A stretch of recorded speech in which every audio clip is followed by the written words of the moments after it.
So the 2021 NBA free agency has started, and at this point most of the important free agents have already signed or re-signed on their new contracts, and every year there are always good and bad contracts, and there's players who are underpaid and overpaid. And in this year's NBA free agency, it's no different. There have been a lot of players who have been overpaid especially, which means that teams have been giving them out contracts that I think pays them too much for the value the player has. And that has led me to make this video where I'll be discussing the 4 most overpaid players in this year's NBA free agency. Before we get into the video, I ask you to drop a like on this video because it really helps my channel grow. Subscribe to my channel if you want daily NBA content because I post every single day. And if you want to help me reach my goal of 1,500 subscribers, it would actually mean a lot to me. Also drop a comment on this video because I literally respond to all of my comments, and play that intro.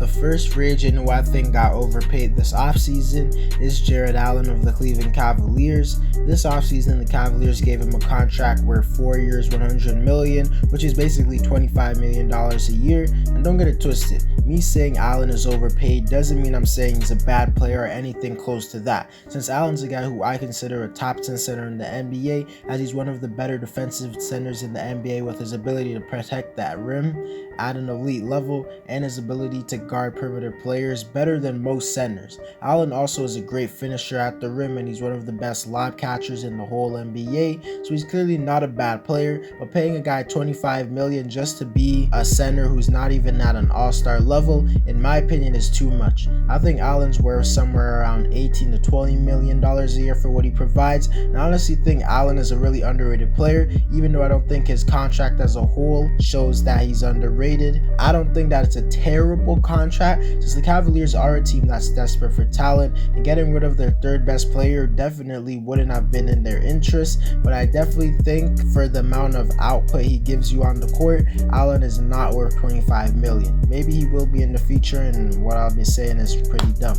The second NBA free agent who I think definitely got overpaid this offseason is Chris Paul of the Phoenix Suns. And you might be wondering why I would say Chris Paul got overpaid. He literally just led Phoenix to their most successful season since the Charles Barkley days. And the reason I say that is because the Suns literally gave Paul a 4-year, $120 million deal, meaning Paul will make roughly $30 million a year. And on the surface, that doesn't look like that bad, since at the level that Paul's playing right now, at least in my opinion, right now he's worth $30 million a year. But the reason I think this contract overpays him a bit is the fact that it's a 4-year contract. And right now you have to realize that Paul is a 36-year-old point guard who always struggles with injuries. So this contract will be up by the time Paul is of the age of 40. And Paul has shown great longevity so far in his career. I definitely didn't think he would be this good at 36 years old, but even I don't think he will be at an elite level by even in the last 2 years of this contract. Also, when you remember how injury prone he is,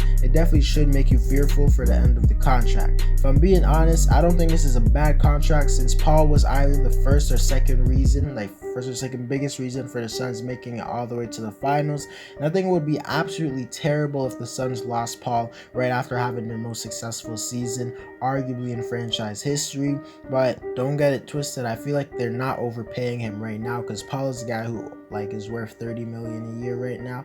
But I do think at the end of the contract there's a good chance that Paul isn't going to be worth $30 million a year. Nonetheless, this was a move the Phoenix Suns had to do, and I'd rather have 2 elite seasons of Chris Paul where I pay him correctly, and then I have 2 seasons of a good Chris Paul but I'm overpaying him, than just not having Chris Paul at all in those 4 years. The third free agent who I think got overpaid this offseason is Fournier of the New York Knicks. Fournier signed a 4-year, $78 million deal with the Knicks, which will pay him $19 million a year. And I simply think this is a bit of an overpaid due to the fact that although Fournier is a good scorer, as he did average 17 points, shooting 41% from 3 last season, he simply is not a guy who should be getting $20 million a year, since he's not a good defender and he's a pretty inconsistent player and not a great playmaker.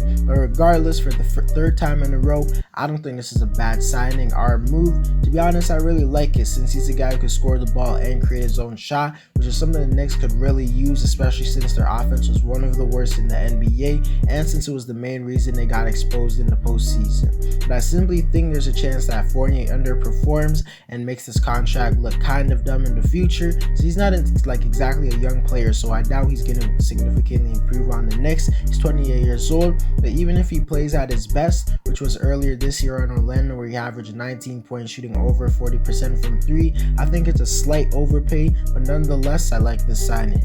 The fourth and final free agent who I think got overpaid this offseason is Kyle Lowry, who signed to the Miami Heat.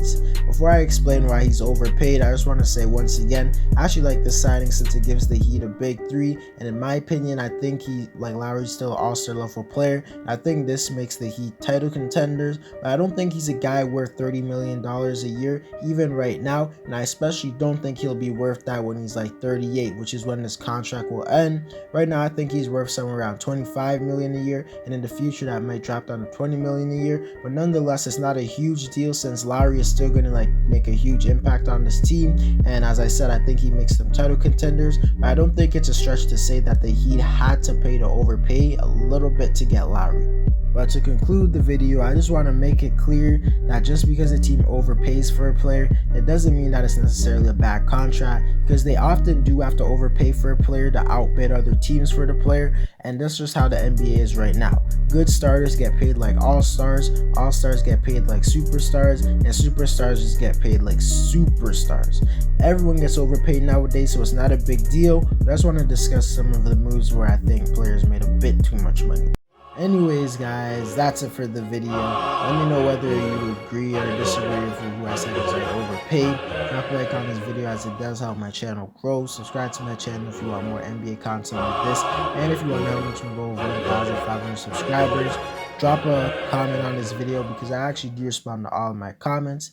And I'm out.